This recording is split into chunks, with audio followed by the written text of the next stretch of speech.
This is the very first short form 9:16 video content I have ever produced in my life, and it's for the marketing purpose of this app.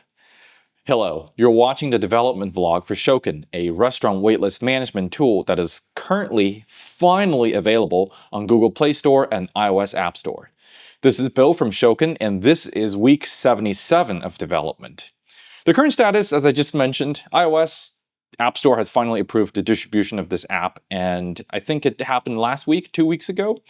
Immediately after that publishing was done, I realized that there is a bug in the app, so I very quickly pushed up a new build, a new update to the app to fix the bug. However, every single build that you wish to be published for distribution has to go through the approval process. Now, thankfully, as I have understood and learned from other developers in the community, that as long as your first initial approval has gone through, so long as you don't change your app too greatly or there's some other strange issues, subsequent approvals should be quick and easy. And lo and behold, it was actually the case. So for me, it was less than 48 hours.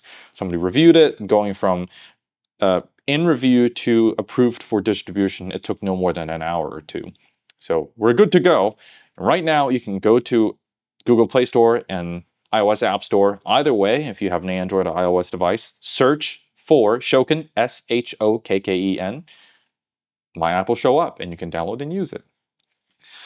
It's interesting that, and it's something that's very, very hard for developers and engineers to realize, that building the tool is like 10 to 15% of the work. The rest of it, the lion's share of the success of the app, is marketing. It's interesting that for the longest time, and probably even today, a lot of engineers have this level of contempt for the product people, the marketing people. Oh, you don't know how these things are made. That might be true, but we don't know how to get the beautiful, wonderful tool they just built into people's hands so that it can actually start creating value for your customers as well as yourself. So this is, I wouldn't call it insurmountable, but it's definitely something, a new territory, uncharted territory for me to explore. To that end, my goal and my plan, my goal is, of course, distribute it as widely as possible, but the plan is doing both digital as well as in-person. I live in Las Vegas. It's one of the most exciting places for restaurants, and there are a lot of, well, not successful restaurants because, restaurants are a very hard business. I've been browsing restaurant subreddits as well as restaurant forums, and I realized that it's a difficult business, and that's part of the reason why most restaurants fail within, I think, a year or two. However, if you know how to do it and you have a little bit of luck behind you, you can be very successful. And Vegas is one of those places where there are a lot of very successful restaurants. And when you become successful, especially in places like Vegas, you will start experiencing a very long wait. And some of my favorite restaurants actually have, like today, we just came back from one of my favorite places in town, it's a sushi place. And I might be able to talk about the story about that place a little down the line. But we have never, sometimes we would go there on a Tuesday afternoon at 2 o'clock, 3 o'clock, 4 o'clock, like any of those times, some weird ass time that we would go. We have never, ever been there where it's not busy. That's pretty incredible. I mean, that's probably the envy of a lot of restaurant operators. They do use a waitlist tool. I believe it's called waitlist.me. That's actually part of where the inspiration came from, because there are a lot of implementations, at least on the guest side, about waitlist.me that I didn't quite like. And I was like, well, I can improve upon that, perhaps, be a competitor to them. So these would be targets that I can have in town where I can go show up in person. I would become one of those probably annoying door-to-door salespeople. The only difference is, of course, I'm the person who actually built the product as opposed to being hired to market some other product with very little product knowledge and decision-making capabilities. Anyways, I would go door to door. I would, of course, first identify the targets. You know, I can't afford to go to every single restaurant in Vegas. I'll identify the targets, find the busiest places where people complain about them being busy.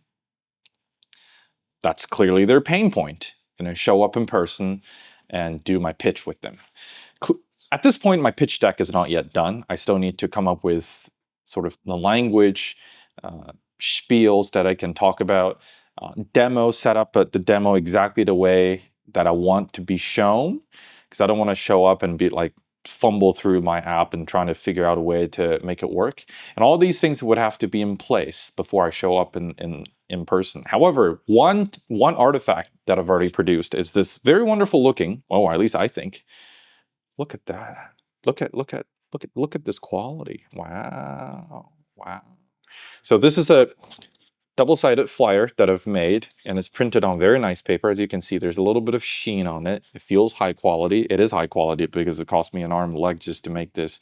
Now, fortunately, this is actually not printed by a professional printing company. I actually printed this at home. Thankfully, I have a photo printer that actually prints very well on the expensive pieces of paper. And as you can see, I have the tagline, some demo images here. These are actually live QR codes that people can scan to get a feel of what their guests, their customers would feel when they scan the QR code to wait in line. SMS is actually enabled for those QR codes, so they can actually test that as well. And on the back side, there's my spiel, my selling points. And then, of course, for Vegas, I offer additional level of service. If they want me to be there for their first shift because they're anxious, sure, I can be there. You know, I want to make sure that people who use this tool, who give me the benefit of the doubt, that trust me with their business, would receive the highest level of customer service from me, right? Like, I show up at your place, I set everything up for you. You don't have to do anything. You just talk to me. And then afterwards, I monitor it for you, be there for the entire duration of your first busy shift. So if anything bad goes on, I can immediately, hopefully, provide some remediation right there. I'll bring my laptop, bring all my tools, and have internet. You don't have to give me anything unless you're in the middle of nowhere where I can't get a signal. So I want to sort of provide this white glove experience for them to, number one, get some users on board, and number two, get their genuine feedback. Right? At this point, I'm essentially copying a lot of what waitlist.me and a lot of other competitors on the market are doing. I believe that there's like room for this app to be useful, but it may not be 100% fit. So talking to actual genuine users would actually be very helpful. And so this piece of artifact is ready, and I plan to use this when I show up in person to demo my product. However, this may prove to be futile because, I don't know if you've noticed, there's a lot of spam and ads everywhere, and I think that people are wary, and rightfully so, about some random person showing up at their doorstep and talking to non-decision makers. Keep in mind that the managers and decision makers are unlikely going to be the people greeting you at the door, right? So when I show up in person, the person talking to me is likely going to be an employee, a host, and they probably don't have the decision-making power to buy their business the service that I've just made. And if they're wary about this, and if they've seen, you know, marketers like 10 times a day and getting marketer fatigue, I can understand that, in which case, you know, it likely will turn out to be an uneventful, unfruitful visit. So my parallel marketing approach is, of course, using social media. There's benefits and drawbacks for social media. The benefit is, of course, it reaches a much larger audience. I mean, I can only walk to places in Vegas, but social media, of course, reaches all corners of the world.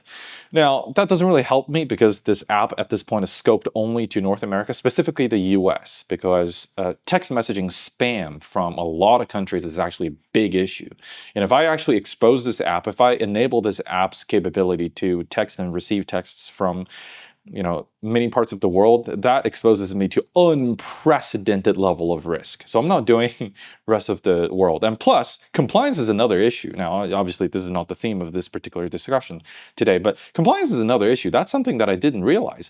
To be able to send text messages programmatically, like countries don't like it. Like regulatory authorities in different countries don't like it when you just like show up and do that, right? So for the US, if you go back a couple of months, you'll see that I've actually gone through a lot of difficulty just getting my service compliant with sending notification messages within the US from an 800 number. And the same thing happens in almost every other established country. You'd have to essentially be good with getting.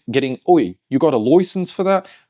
Getting a license with any particular authority that enables you to send programmatic messages. Like you can still show up and use your phone and text people. That doesn't require any, licenses or special permissions. But if you want to send it through a service programmatically, you have to. And I remember I was looking up, it's for fun. I was looking up how to do it in Singapore. Dear Lord, these people greedy. Like in the US, for my compliance, I don't remember spending more than just maybe a dozen. I feel like I believe it was under $100 to get myself compliant. Now there's ongoing costs that you have to pay to keep the numbers alive and whatnot, in addition to the usage that you get charged for this, right? Sure. But the initial compliance wasn't that expensive. In Singapore, if I remember correctly, they wanted like something like $1,000, $3,000, like US dollar. Well, Singapore dollars is similar to US dollars, just to get myself compliant for the first year. And then every year after, I have to pay and that kind of that fee to them to keep my numbers compliant. What? Oh my God! I love that country. Don't get me wrong. Visited that country multiple times, and I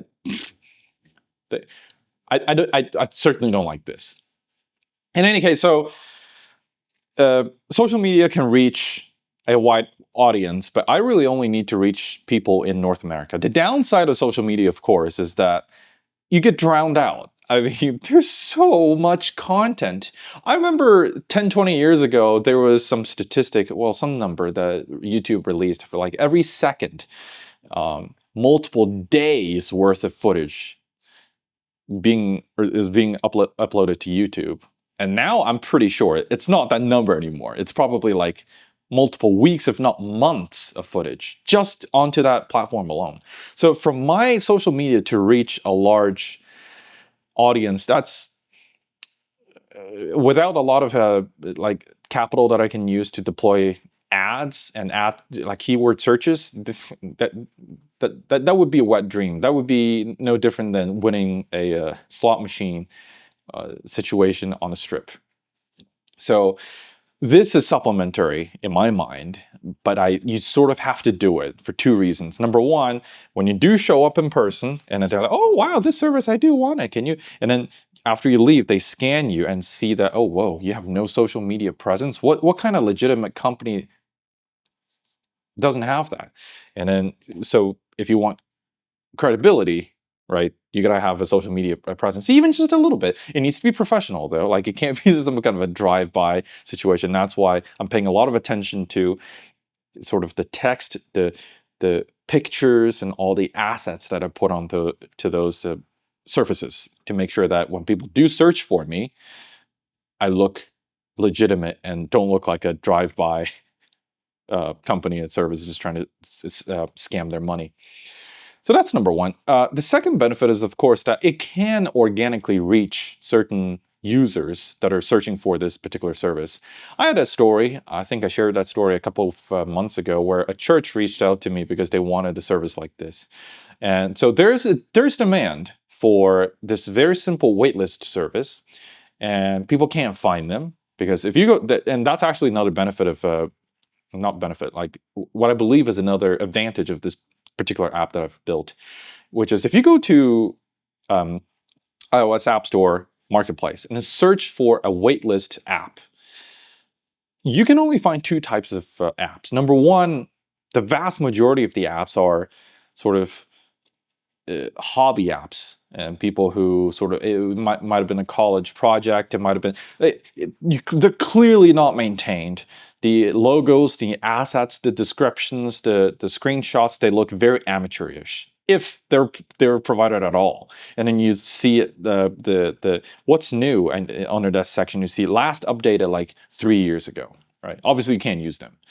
And the other types of apps that you've seen are those juggernauts, like waitlist.me, believe Yelp, as well as there's some other competitors that provide sort of a comprehensive, very heavy beasts of burden apps that do have text waitlist capabilities, but the app sort of bundles a whole bunch of other extra services for you. The idea is that they want to eat you whole as opposed to giving you a single purpose tool.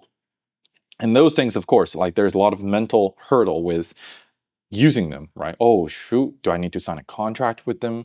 Do I need to worry about my POS system, my menu ordering system and stuff like that? The value proposition that I put on the App Store is that if you want waitlist, get this. You don't need to plug into any system. You just download it today and it starts working. And it's free so long as you don't use texting. Because if you start using texting, it's going to cost me an arm and a leg. And before I know it, my wife would divorce me. So that's the organic discovery on social media on the app. And I believe that there's a chance for me to make that happen. And getting, for instance, the video footage that you saw at the very beginning, that's a very good first step. I do have to point out one other thing, which is if you do search for waitlist services online, it is amazing how the vast majority of them don't give you a number. Like they don't tell you how much it's going to cost. They tell you all the great things about this app. And then they're like, well, if you want to use it, contact sales. I hate that. I mean, honestly, why are you adding friction to this? And having a specialized marketing team or a sales team to handle these inbound calls. Like that just sounds, I don't know, to me that's a very archaic way of doing things. Like for me, as you can see on this sheet and also on the App Store, the pricing is very clear in terms of how much you'll pay, right? And it's one simple pricing, and you don't have to worry about the variability and stuff like that. And the idea being that you just show up, you want this app, you download it, and you can use the vast majority of the functions for free. And if you want to use texting, that's how much it's going to cost you. That's it. And you can do it without me. You can do it without contacting sales. So that's the second part of the social media piece.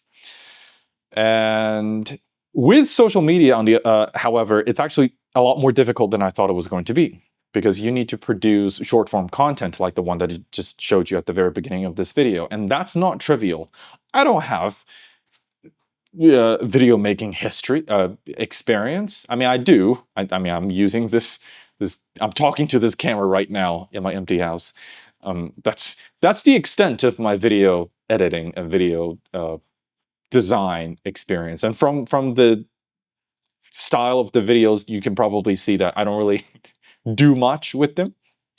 And I believe that's also a value of the updates that I give to myself, keeping myself honest. It's just all one take. It's number one, too much effort to do more than one take. And number two, sorry, I do more than one take. I actually do many takes, but it's a one long take. I'm not editing them, my takes, because it's way too much effort. As you can already see, I'm already stumbling over words, and this part is not going to get cut out. So, but for a product video, you can't do this, right? You can't just have a talking head. I didn't even do my hair today. Look at I didn't shave today. This is the true me. Yes, this is the type of people who write your apps. But the problem is that you can't present your apps like this. You have to wrap them up in neat little packaging with neat little bows on top, right? Because customers feel more comfortable if there is a sense of quality, care that are being put into the product. So, and that's why I struggled a lot with trying to figure out a way to make this. I don't have the money. I don't have a VC backing me up with a lot of money. I don't have the money to hire somebody to do this for me. So I've got to figure this out myself. Fortunately, we live in a very exciting time, and it's still not trivial to do, but I did manage it. You saw the video. I mean, I'm pretty sure it's not the best, but it's a lot better than I thought I was going to be able to produce. And I want to share a little bit about how that's done. That video was more or less generated programmatically using the pipeline that I have already built into my repository. So typically, for video editing flows, you would come up with an idea and then you would start.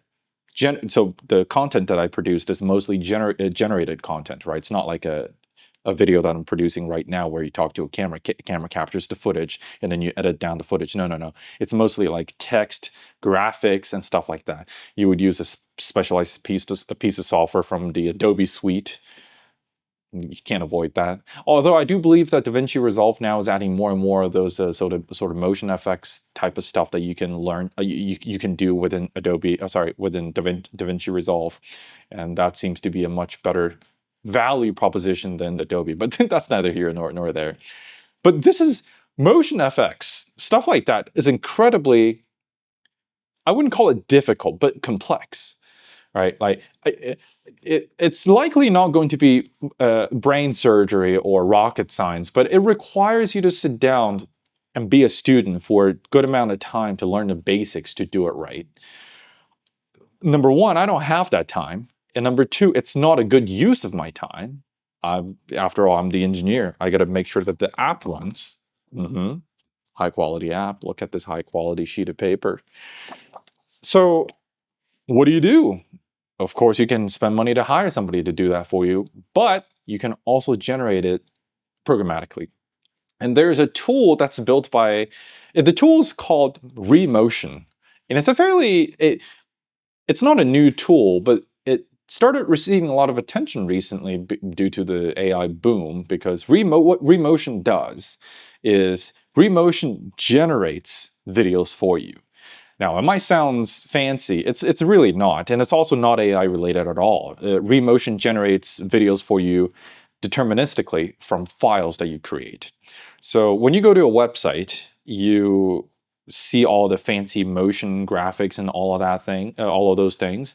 These are essentially your browser animating things for you, and the files that tell your browser to animate those things for you in front of your eyes when you visit a website, these files, in this case, they're React files. I mean, React is just a set of sort of rules and definitions that another company, I believe Facebook, I think, came up with some time ago.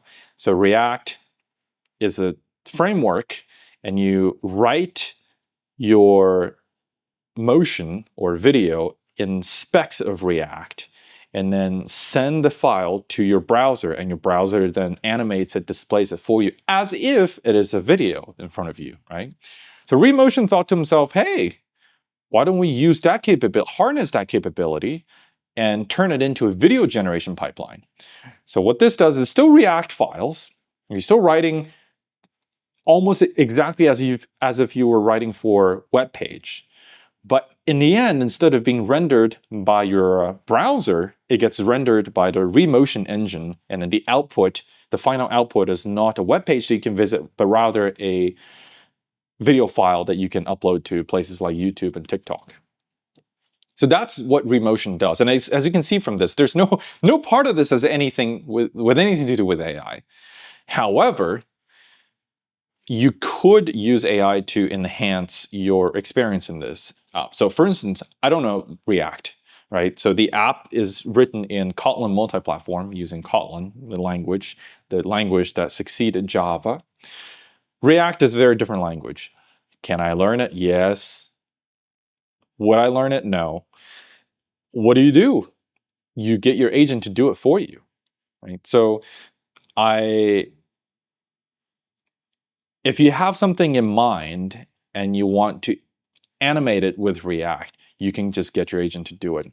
And this actually goes into something that's quite interesting. I definitely learned more than I thought I would over the last 2 weeks when I'm trying to do this. In terms of agents, I shat on Claude for a long time. If you go back to the very beginning of probably the first half a year of my discovery, you'll see that I really didn't like Claude. I still don't get me wrong.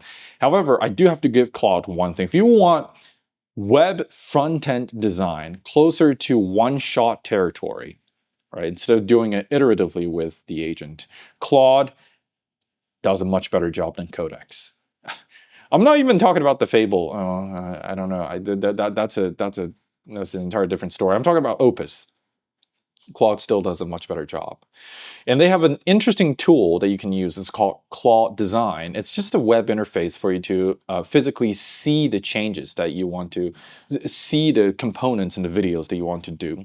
So to motivate what to explain what I just said, when you use Claude to program, most of the time you use Claude code, which lives in your command line interface on your computer. It's like the black box and you type in commands. And of course, in those environments, in those little screens, you can't really see the graphics you're designing. And Claude Design is the bridge between Claude code on your computer and your eyes to be able to see the design. So for my video making journey, I asked Claude code on my computer to generate a design profile, which is, what Claude code would do on your computer is goes through your entire repository and it fetches important files with regards to what this app looks like, how this app works and stuff like that, generates a sort of a deck of information profile, and then uploads it to Claude. Then Claude Design fetches those files, and Claude Design on the cloud would then now know, oh, your app does this, your app looks like this when it does that, your app shows this dialog box when it does that, stuff like that. And then within Claude Design, you can then prompt Claude Design to do certain things. So in my case, I prompted Claude Design to, come up with 5 different, come up with a concept for a promotional video. Now, this is where the magic of AI ends, because this is nowhere even close to a one-shot territory. You're gonna babysit this whole thing. So it would generate the concept for you, and then there's a lot of tweaking, a lot of updating that you need to do with it. However, because it's text-based, you can chat with Claude as opposed to, the tool-based, right? Everybody knows how to chat, but not a lot of people know how to use the motion graphics tools within DaVinci Resolve. So if you find something that you want to change, you tell Claude to change that. So in Claude Design, you would iterate it back and forth. That took me a couple days. That's not trivial, by the way. Iterate back and forth a couple times, because you're gonna have to learn sort of the tricks. They make mistakes, and then you're gonna have to figure out a way to guard them against mistakes. And in Claude Design, there's no hooks. You can't put in hooks, so they keep making mistakes all the time. And Claude makes mistakes all the time. Anyways, iterate back and forth, and finally you have a design that you like. Right? It's a couple frames, and then how each frames are animated, and that becomes a spec that you can download onto your local Claude code. And then Claude code can read that, which is basically a style sheet, React file that it can read. Oh, do this then, do that then. And then it would then use the Remotion engine on your local computer to generate the video file for you. Now, the translation is actually not watertight, which means that there's going to be some breakages. So between the design specs that you download from Claude Design onto your computer, between that and generating the final video, that took me another day or two, at least, I think. More than that.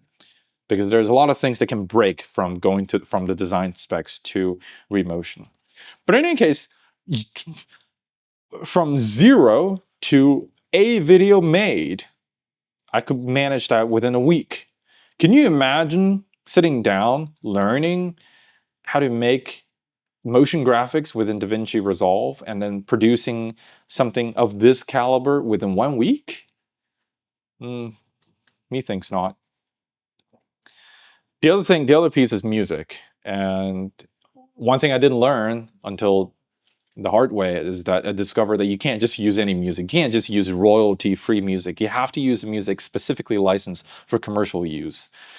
Because I'm publishing this app, and this is a marketing video for an app. It's a commercial activity. And not a lot of places give you commercial licenses. And if you do want a commercial license, they charge you an arm and a leg. An arm and a leg. Do I look like a huge corporation to them? No, I don't. Well, at least I don't think so. I think that I look juicy to them because they can extract money from me. And this is another place where, thankfully, we have AI.